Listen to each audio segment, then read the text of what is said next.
Assalamualaikum warahmatullahi wabarakatuh. Hari ini kita hidup di satu zaman yang mana tersebarnya pelbagai fitnah yang datang daripada depan, kiri, kanan, belakang kita, atas dan bawah. Yang mana fitnah-fitnah ini kebanyakan daripada kita sendiri kita tak tahu. 100% kita tak tahu yang mana yang benar atau yang mana yang salah. Tetapi ramai daripada kita yang memilih untuk menyebarkan pelbagai berita yang masuk ke dalam handphone kita, yang masuk ke dalam bacaan kita, dan kita mudah untuk nak mempercayai dan menyebarkannya, tak kiralah apa isu sekalipun daripada dulu sampai ke sekarang. Dan bila mana datang satu berita, khususnya berkaitan dengan isu-isu seperti politik, yang mana benda seperti politik ni kita tahu bahawa ianya sangat rumit, banyak yang masih tersembunyi daripada pandangan kita, dan ada yang kita sangkakan dia A tetapi rupanya dia B, dan mungkin kita sangkakan dia B rupanya dia C, dan kita memang tak boleh sure. Tetapi dalam bab inilah manusia ramai tenggelam, dalam bab inilah ramai manusia yang tergesa-gesa untuk nak mengomentar, yang tergesa-gesa untuk nak menjatuhkan hukuman. Dan apabila Allah Azza wa Jal firmankan dalam Al-Quran, Allah sebut, ya ayyuhalladzina amanu in ja'akum fasiqun binaba'in fatabayyanu. Wahai orang-orang yang beriman, bila mana datangnya satu khabar, apatah lagi dibawa oleh orang-orang yang fasik, orang-orang yang kita tak boleh nak percayai agama dia, orang yang tidak peduli soal halal dan haram ini datang bawa berita kepada kita, apatah lagi pada sumber-sumber yang majhul, sumber-sumber yang kita tak tahu daripada mana sandarannya, dibawa kepada kita satu berita.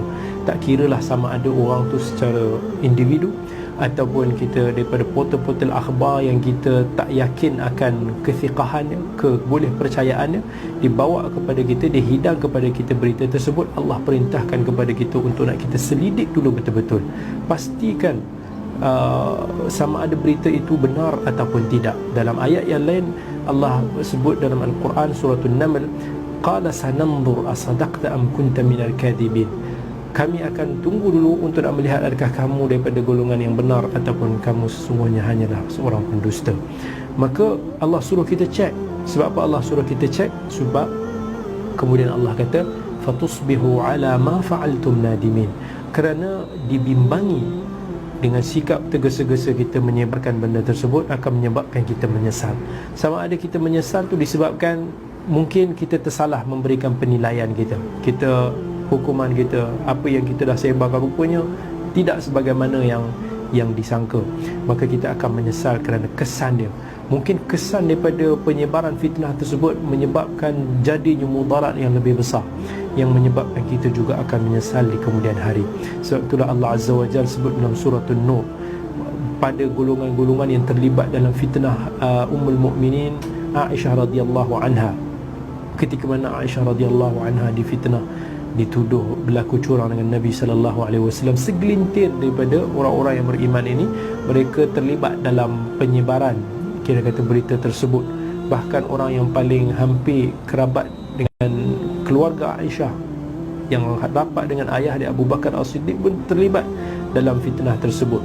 Maka Allah Azza wa Jalla bagikan kepada kita satu panduan dalam surah An-Nur, bila mana Allah turunkan tentang ayat yang membersihkan Aisyah daripada tuhmahan-tuhmahan tersebut. Allah kata, laula idh sami'tumuhu dhanna al-mu'minuna wal mu'minatu bi anfusihim khaira wa qala hadha ifkun. Yang mana Allah kata, kalaulah orang-orang yang beriman daripada kalangan lelaki dan wanita itu, bila mana datangnya mereka mendengar khabar tersebut, mereka ini bersangka baik dulu kepada saudara-saudaranya. Kita take positif dulu, jangan kita terus bagi pandangan yang negatif, dan kita katakan ini adalah satu khabar yang dusta selagi mana ia tidak dibuktikan benar. Maka dah ramai orang yang akan terselamat dalam fitnah tersebut. Tetapi kita hari ini mudah berprasangka, tak kira apa sekali isu pun. Dan ini bukan hanya tertakluk pada isu yang viral baru-baru ni. Tak, ini satu nasihat umumnya.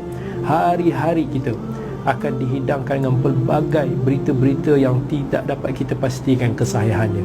Kita hanya boleh baca, tetapi kita tak semestinya boleh percaya. Bayangkan kalau kita dah sebar benda-benda yang kita tak tahu betul ataupun tidak. Kita terlibat dalam wakaf dosa. Kita sepatutnya kalau nak melakukan wakaf, kita buat wakaf pahala, kita buat amal jariah kita yang mana pahala kita boleh berkembang biak. kita buat amal jariah, kita sedekah dan sebagainya. Tetapi dalam bab ini kita buat wakaf dosa. Bila mana kita sebarkan orang, kemudian sebarkan orang, kemudian sebarkan, tengok benda semua dusta, kita dapat dosa yang tidak terperi banyaknya. Dan kemudian kesan-kesan daripada fitnah tersebut lagi kita akan terpalit pada diri kita. Maka yang ini yang kita khawatir kita akan terlibat. Dan kemudian kalau kita tidak menyesal di dunia ini, yang lebih teruk kita akan menyesal di akhirat. Kerana apa? Kemungkinan apa yang kita terlibat dalam penyebaran fitnah tersebut hanya mengundang umpatan yang sia-sia. Lalu di akhirat nanti amalan kita akan diambil. Bila mana amalan kita itu tak cukup, dalam satu hadis Nabi beritahu orang yang menzalimi saudara dia, di akhirat nanti orang yang dizalimi itu akan ambil pahala dia. Kalau sampai pahala kita dah habis, kita pula akan ambil dosa-dosa orang yang kita zalimi tersebut, waliyadzubillah. Dan inilah yang perlu kita hindarkan. Dan sebagai orang yang beriman, ingat apa yang Allah perintahkan kepada kita. Allah dah sebut, ya ayyuhalladzina amanu, wahai orang yang beriman. Kalau kita masih lagi ada sekelumit iman dalam bab ini, kita belajar untuk nak tahan diri.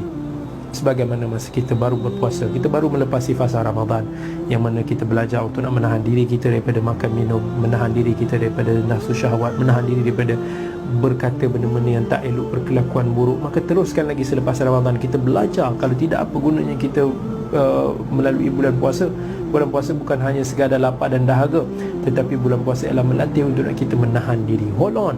Bila mana ada satu benda yang mungkin kita suka benda tu menimpa musuh kita ataupun menimpa pihak-pihak yang kita tak senangi ke apa, tapi kita belajar untuk nak tahan diri kita. Tak kiralah bila-bila ataupun apa sekalipun situasinya, sebagai seorang yang beriman, belajar untuk nak tahan diri lidah kita.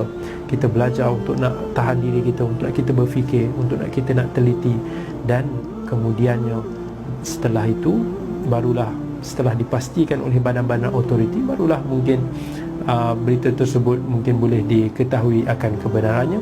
Kerana kita hidup, kena ingat, zaman yang fitnah yang begitu dahsyat ini, kita susah nak pastikan sama ada benda itu benar atau tidak.